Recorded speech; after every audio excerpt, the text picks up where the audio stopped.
이사야 22장 5절 말씀 한 절입니다. 이사야 22장 5절 말씀 같이 봉독합니다. 환상의 골짜기에 주 만군의 여호와께로부터 이르는 소란과 발핀과 혼란의 날이여 성벽의 무너짐과 산악의 사무쳐 부르짖는 소리로다. 아멘. 오늘 말씀은 이방 군대에게 공격받는 예루살렘의 모습을 구체적으로 말씀하는 것을 내용으로 하고 있습니다. 예루살렘이 이방 군대에 아주 비참하게 공격받는 모습을 묘사하고 있습니다. 이것은 여호와의 정하신 대로 임하는 환란이다 했습니다. 주 만군의 여호와께로서 이른다. 출발지가 여호와라는 거죠. 여호와께서 내리신 거라는 뜻입니다. 여호와께서 정하신 환란이라는 말씀입니다. 왜 선지자는 위로받기를 거절하고 있는지 말하고 있습니다. 정말 이건 되돌릴 수가 없는 거예요. 하나님께서 정하신 거기 때문에 자기가 되돌릴 수가 없잖아요. 그러니까 환란의 모습은 너무나도 명확한데 이걸 되돌릴 수 없는 상황이니 선지자가 위로받을 수가 없는 것입니다. 여호와께서 정하신 예루살렘, 앞의 절에서는 이상의 골짜기다 라고 했습니다. 환상의 골짜기에 환란은 인간의 노력으로 되돌릴 수 없기 때문에 너무나도 고통스러운 것입니다. 반드시 환란이 임할 것이기 때문에 선지자는 슬프고 애통할 수밖에 없습니다. 주 만군의 여호와라 했습니다. 다시 한번 하나님을 소개할 때 만군의 여호와라고 했어요.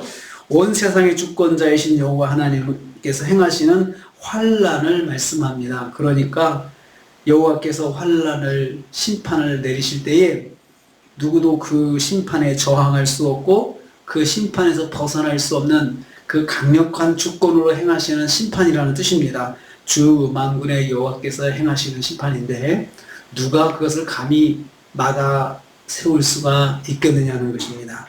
그 선지자도 자기도 선지자지만 하나님께서 결정하신 것 돌이킬 수 없고 또 어떻게 할 수 없기 때문에 마음이 너무나도 안타까운 심정인 것입니다.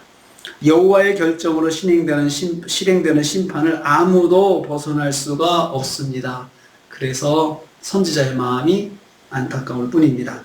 두 번째로 소란과 발핀과 환란의 날이다 했습니다.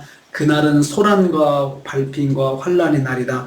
원래 소란, 발핀, 혼란의 날이다. 이 단어는 원문상에 보면은 발음이 비슷합니다. 비슷한 단어를 일부러 배치해서 그 환란이 얼마나 고통스러운 것인지 표현하려고 하고 있습니다. 메후마, 메부사, 메부카 발음이 비슷합니다. 어원적으로 비슷한데요.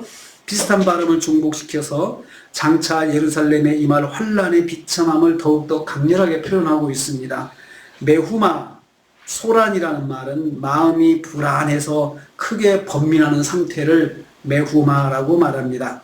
메부사는 침략자가 기병대와 전차부대를 끌고 와서 국토를 마음껏 유린하는 아주 그냥 국토를 뒤집어 엎어 놓고 아주 유린하는 상태, 그것을 바로 메부사라고 말을 했습니다. 메부카는 누구의 도움도 기대할 수도 없고 받을 수도 없는 극한의 상황 속에서 당황하고 있는 모습, 그것을 말씀하고 있습니다. 예루살렘은 심판 중에 3중의 고통을 당하고 있는 것을 볼 수가 있습니다. 예루살렘이 이렇게 3중의 고통을 당하는 그 비참한 모습을 선지자는 보았습니다. 그리고 그것은 그렇게 진행이 될 것이다. 메후마, 메부사, 메부카로 진행이 될 것이다 라고 선지자가 그렇게 표현을 하고 있습니다. 예루살렘은 여호와의 심판으로 육체적인 고통뿐만 아니라 심적으로 3중의 고통을 받게 될 것이라는 것입니다.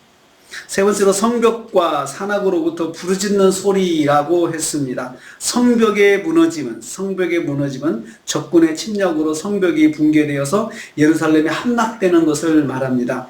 점령된 예루살렘 성내에서 고통스러운 비명소리가 가득할 것을 말씀하고 있습니다. 이제 성벽이 무너졌으니 이제 적군이 쳐들어와서 그 안에 있는 사람들을 도륙하고 또 약탈하고 또 비참한 모습이 이제 전개될 것이라는 것이죠. 산악에 사무친다, 이 말은 무너진 성벽으로 쳐들어온 군대에 의해서 학살당하는 예루살렘 백성들의 부르짖는 소리가 산 전체에 그냥 가득하다는 것입니다. 사람들이 산 쪽에다 대고 소리를 지르면서 하는데 그 소리가 산에 부딪혀가지고 계속해서 울려 나오고 산이 가득한 것 같이 소리가 들려온다는 것을 말합니다. 여호와의 심판에 진행되는 이상의 골짜기 예루살렘의 모습이 얼마나 처참합니까? 선지자는 이런 미래를 바라보기 때문에 고통스럽고 비통할 뿐입니다. 누구의 이로도 받을 수 없는 막막함을 감당할 길이 없어가지고 선지자가 온몸으로 울고 있습니다. 그렇지 않겠습니까? 이사야 선지자의 고통이 여기 담겨 있습니다. 하나님의 택한 백성 유다도 불순종의 심판을 혹독하게 받는다는 것입니다. 불순종하면 하나님의 백성이라도 하나님께서 혹독하게 징계하시고 심판하십니다. 깨달을 때 깨닫지 못하고 시간을 놓치고 회개할 때 시간을 놓치고 말씀 통해서 깨닫게 해도 무시하고 그러면 하나님께서 아주 혹독하게 심판하시죠. 유다는 하나님의 택한 백성이고 다윗의 후손이죠. 아브라함이 약속하신 그 복의 자손들인데도 불구하고 이렇게 불순종하니까 하나님께서 정말 하나님께서 이 백성을 택하셨는가, 이방 사람들이 의심할 정도로 너무나도 혹독하게 하나님께서 심판하신다는 것입니다. 이것을 보면서 선지자가 고통스러워합니다. 소란과 발핀과 혼란이 온다. 메후마, 메부사, 메부카, 이것을 이야기하면서 선지자가 아주 부르짖으면서 온몸을 떨면서 부르짖고 있습니다. 이 안타까움, 아무리 안타까워해도 사람들은 무감각하고 무시경하게 그렇게 지나가고 있습니다. 망하려고 하면 그렇게 되는 것 같아요. 망하려고 하면 감각들이 없어지고 뻔한 것을 그냥 지나쳐버리고 그렇게 되는 것 같아요. 그래서 그걸 보는 선지자는 너무나도 애탑니다. 그래서요, 믿음의 사람들, 믿음의 영적인 책임 있는 사람들의 그 마음의 그 짐이 너무나도 크다는 걸 아셔야 됩니다. 그 구원의 역사가 이루어질 때까지는 정말 마음에 애타는 것은 기도하는 사람, 하나님의 뜻을 깨달은 사람의 몫입니다. 그것을 이제 십자가라고 또 표현을 합니다. 자기 십자가가 있다라고 하는데 그냥 이사야 선지자가 짊어지고 있는 십자가를 가만히 보면 이건 보통 사는 게 아닌 것 같아요. 먼저 하나님 말씀 붙잡고 하나님 말씀 깨달았다는 게 사는 게 아니에요. 혼자 깨달으니까요.